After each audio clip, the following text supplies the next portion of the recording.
Bonsoir les amis, j'espère que vous allez bien. Alors je vais faire une petite vidéo pour dire que dit le Coran des chrétiens. Alors ce n'est pas une vidéo pour mettre un coup de massue sur les musulmans, mais plutôt pour éclairer, dire la vérité sur ce qu'enseigne l'islam. Faisons toujours la différence entre l'islam et les musulmans. Les musulmans ne méritent pas l'islam, l'islam ne mérite personne d'ailleurs. Et donc je fais cette vidéo afin de pouvoir les éclairer, mettre en lumière la réalité de la religion à laquelle ils adhèrent. Parfois, ils ne l'ont même pas décidé, afin qu'ils puissent apostasier de l'islam et devenir de bons catholiques, pour la joie de leur cœur, pour leur paix et pour le salut de leur âme. Alors commençons.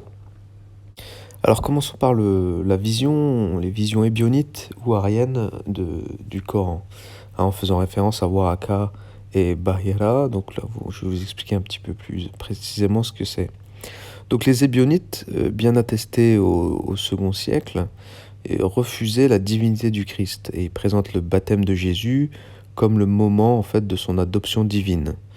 Irénée de Lyon est le premier à mentionner ce nom, donc à la fin du IIe siècle. Ils reconnaissent le vrai Dieu comme créateur universel, n'utilisent que l'évangile de saint Matthieu, et les ébionites récusent en fait Paul parce qu'il aurait rejeté la loi, la Torah. Et pour les érudits musulmans, le vrai fondateur de l'Église et du christianisme, c'est Paul et non pas Jésus. Ils commentent les prophéties avec une minutie excessive, d'où l'évangile de Matthieu qui insiste sur l'accomplissement des prophéties sur le Messie, et ils persévèrent dans les pratiques et coutumes juives, au point de prier en direction de Jérusalem. Encore une fois, l'ébionisme semble caractérisé par une fidélité à la Torah et aux misvot, donc c'est les 613 commandements, par la primauté donnée à Jacques, frère du Seigneur, par l'affirmation que Jésus est le fils de Joseph et de Marie, comme chez les chiites. Ce sont les membres de la famille du prophète qui doivent lui succéder. Alors, qui était Bahira ? Alors, Bahira, c'est un moine chrétien arabe ou syriaque. Il est décrit par saint Jean Damascène dans sa réfutation de l'islam comme un arien et Barthélemy d'Édesse comme un nestorien. Donc, Bahira aurait fréquenté Mohammed et l'aurait instruit. Au IXe siècle, un traité chrétien anonyme connu sous le nom de Risala de Kindi développe l'idée selon laquelle ce moine aurait enseigné à Mohammed et lui aurait dicté une partie du Coran. Alors, qui était Waraka ben Nofel ? Donc, pour les connaisseurs de la fausse religion musulmane, islamique, eh bien, Waraka, c'était le père en fait enfin un parent à Khadija. Donc c'est un fait connu que Mohammed, depuis sa plus tendre jeunesse, était disciple de ce Waraka ben Nofel, qui était sans doute, selon les écrits islamiques tels qu'il était décrit, comme un chrétien de la Mecque, peut-être un prêtre chrétien de la Mecque, un chrétien de la secte des Ébionites. Donc Waraka traduisait l'évangile de Matthieu de l'araméen à l'arabe et stimulait Mohammed à prêcher le monothéisme aux Arabes idolâtres. Donc le Coran de la Mecque, avant qu'il soit contredit et abrogé par le Coran de Médine, contient des vérités bibliques. Donc parmi ces vérités, il y a la foi au Dieu d'Abraham, de Moïse et de Jésus, l'annonce du jugement dernier, l'exhortation morale à la vertu et l'appel aux 3 moyens ascétiques classiques, c'est-à-dire la prière, le jeûne et l'aumône, c'est-à-dire c'est la signification même du carême. De plus, il reconnaît que Jésus est le Messie et oriente vers le mystère de sa personnalité en l'appelant Verbe de Dieu, déposé en Marie et esprit venant de lui. Enfin, par le fameux principe nulle contrainte en religion, dans la sourate 2, verset 256, il reconnaît également le pluralisme religieux et la liberté de conscience, en sorte que le Coran de la Mecque peut être considéré, on va dire, comme une Bible incomplète, et l'on peut dire que l'Évangile est la source du Coran, et que Mohammed et les musulmans à ce stade-là sont des chrétiens ébionites, et cela du simple point de vue historique. Waraka est celui qui bénit le mariage de sa propre cousine Khadija, donc qui était aussi chrétienne et ébionnite, avec Mohammed, et ce mariage est un et indissoluble selon les enseignements de l'Évangile. Alors il faut regarder bien ce détail, c'est que durant sa période mécoise, eh bien Mohammed est resté fidèle à cette unique épouse jusqu'à la mort de celle-ci, hein, ce qui n'a pas été le cas bien sûr après. Donc le premier fondement de la loi musulmane porte sur Dieu, il faut croire en lui avant toute chose. Le Coran reprend de la Bible la majorité des noms et attributs qu'elle attribue à Dieu. Qu'en est-il du nom d'Allah? Alors là c'est très intéressant également. Allah écrit en arabe est le mot arabe qui désigne Dieu et signifie littéralement le Dieu avec un article défini, faisant référence à un Dieu considéré par principe comme unique. Le Dieu unique en quelque sorte des religions issues du judaïsme. À l'époque pré-islamique, un Dieu nommé Allah existe au sein du panthéon polythéiste arabe et est un Dieu créateur. D'ailleurs, dans les écrits islamiques, le père de Mohammed, mort dans son enfance, s'appelait Abdallah, avec Allah écrit comme Allah que disent les musulmans. Donc le nom de Dieu qui revient le plus souvent dans le Coran est Allah. Ce nom a suscité parfois des réactions bien étranges. Considérant que ce nom est musulman, des autorités religieuses indonésiennes interdisent parfois aux chrétiens de l'utiliser dans leurs prières, alors que certains chrétiens soutiennent que le nom d'Allah n'est pas biblique et ne devrait donc pas être utilisé pour désigner Dieu. Certaines traductions de la Bible en arabe n'utilisent pas le nom Allah, mais le mot Rabb, Rabb qui veut dire le Seigneur. Selon les linguistes arabes, Allah vient d'une contraction de l'article défini Al et du mot Ilah, qui est le mot arabe pour Dieu. Autrement dit, le nom Allah signifie le Dieu ou l'unique Dieu. D'autres spécialistes musulmans proposent de comprendre le nom d'Allah comme un nom propre. Par exemple, le père de Mohammed s'appelait Abdallah et il est né avant l'avènement de l'islam, donc le mot Allah a bien sûr préexisté à l'islam et n'est donc pas son invention. Les musulmans dans les pays de l'islam sont éduqués dans la haine des juifs et chrétiens. Ça, on va pouvoir le dire et l'expliquer juste après. Alors juste avant, regardons ce que Jésus et Marie sont dans le Coran. Alors, il faut d'abord savoir que Jésus n'est pas Issa. Ça, je l'ai dit plusieurs fois. Beaucoup d'autres apologistes vous l'expliqueront. Car en arabe, Jésus se traduit par Yassoua et non pas par Issa. D'ailleurs, les chrétiens d'Orient appellent Jésus Yassou, bien évidemment. Donc Myriam, mère de Jésus, n'est pas la même Myriam, mère de Issa. Elle est confondue avec la sœur de Aaron, comme disent les musulmans, frère de Moïse, Moussa, alors que plus de 1200 ans les séparent. Donc là, vous trouverez plusieurs passages du Coran qui évoquent bien Marie, mère de Jésus, comme sœur d'Aaron, et non pas comme une descendante, ainsi que certains musulmans en ont proposé la lecture pour faire disparaître cette grosse incongruité apparente. Donc vous trouverez dans le Coran, sourate 19, verset 28, « Ô sœur d'Aaron, ton père n'était pas un homme indigne, ni ta mère une prostituée. » Dans la sourate 66, verset 12, « Et Myriam, fille de Imran, qui se garda vierge en laquelle nous insufflâmes un peu de notre esprit. » Et vous trouverez également dans la sourate 3, verset 35-36, « Quand la femme de Imran dit « Seigneur, oui, je t'ai voué en toute exclusivité ce qui est dans mon ventre, accepte-le de moi, oui, tu es celui qui entend l'omniscient. » Quand elle eut mis sa fille au monde, elle s'écria « Je la nomme Mariam. » Ensuite, l'islam justifie sa raison d'être même par la négation du christianisme et de sa foi trinitaire, la confession de foi de l'islam qui est basée sur l'unicité d'Allah et le reniement total de la foi trinitaire chrétienne. Donc par exemple dans la sourate 112, qui est très connue, c'est la sourate Al-Ikhlas, ce qui veut dire le monothéisme pur, il est dit « Au nom de Dieu le tout miséricordieux, le très miséricordieux, il est Dieu un ». Car les chrétiens arabes, quand ils se signent, rajoutent toujours Dieu un pour rejeter le trithéisme dont ils sont accusés par l'islam. Donc il est dit encore dans ce verset, Dieu l'absolu. Il n'a jamais engendré, n'a pas été engendré non plus, et nul n'est égal à lui.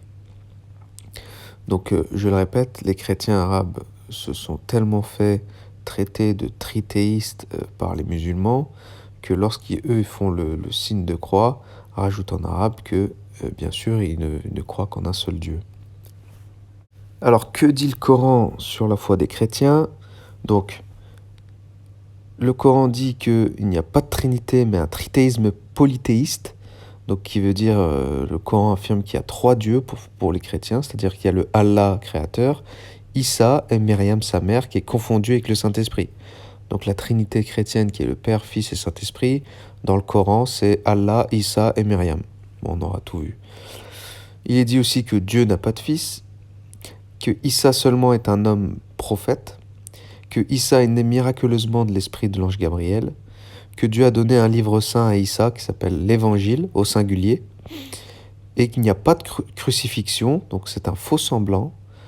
Donc s'il n'y a pas de crucifixion, bien sûr, il n'y a pas de christianisme. Comme je l'ai dit dans une autre vidéo, et comme c'est prouvé maintenant aujourd'hui, il est très simple d'aller vérifier ces informations-là. La crucifixion de Jésus est un fait historique. Jésus a bel et bien existé, et c'est bel et bien lui qui a été crucifié. D'ailleurs, le christianisme n'aurait jamais existé sans cette crucifixion qui est centrale pour la foi des musulmans. Et encore, des musulmans disent que la Bible est falsifiée parce que le nom de Mahomet y aurait été enlevé. Bon, bah là, pareil, il suffit de faire ses recherches pour comprendre que le Nouveau Testament est le livre le plus fiable au monde, car nous avons trouvé des manuscrits, c'est le livre qui contient le plus de manuscrits anciens, retrouvés à des siècles d'écart, dans des endroits différents, dans des langues différentes, ils sont tous semblables. Donc si la Bible est falsifiée, si le Nouveau Testament est falsifié, bah, j'invite mes amis musulmans à trouver le vrai, donc l'original, afin qu'on puisse tous se convertir une fois qu'on a retrouvé l'évangile avec Mohammed dedans.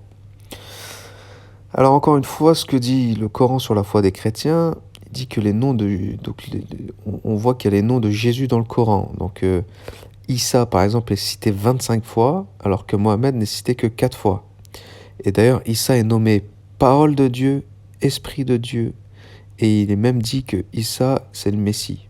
Donc le roi qui établira le royaume de Dieu sur terre. Donc en quelque sorte, la Oumma quoi, des musulmans.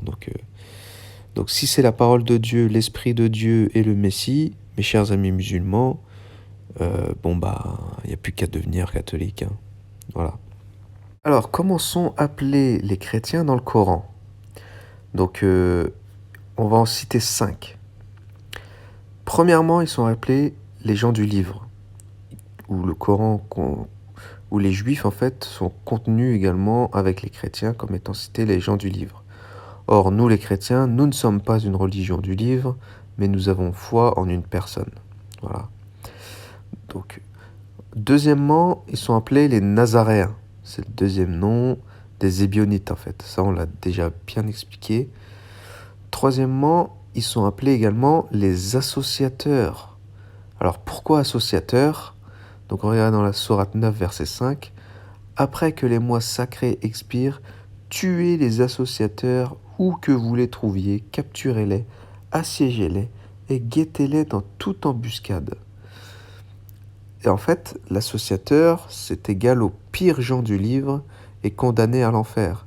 Et bien sûr, les chrétiens sont pris pour des associateurs étant donné que ils ont une religion trithéiste selon l'islam.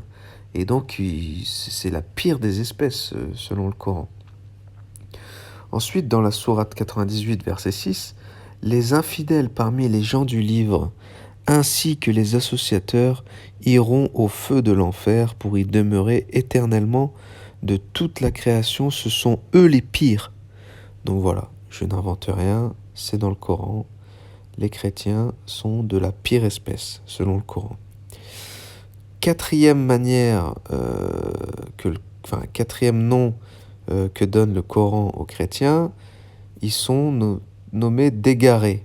Donc dans la sourate 1, donc la Fatiha, que les musulmans prient 5 fois par jour, ils maudissent les juifs et les chrétiens en disant que nous sommes euh, nous sommes ceux qui ont encouru la colère d'Allah, là, en parlant des Juifs, et des égarés, en parlant des chrétiens.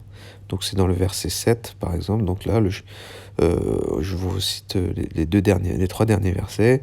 C'est toi seul que nous adorons, c'est toi seul dont nous implorons secours. Guide-nous dans le chemin droit, le chemin de ceux que tu as comblés de faveur, non pas de ceux qui ont couru ta colère, donc les Juifs, ni des égarés, donc les chrétiens.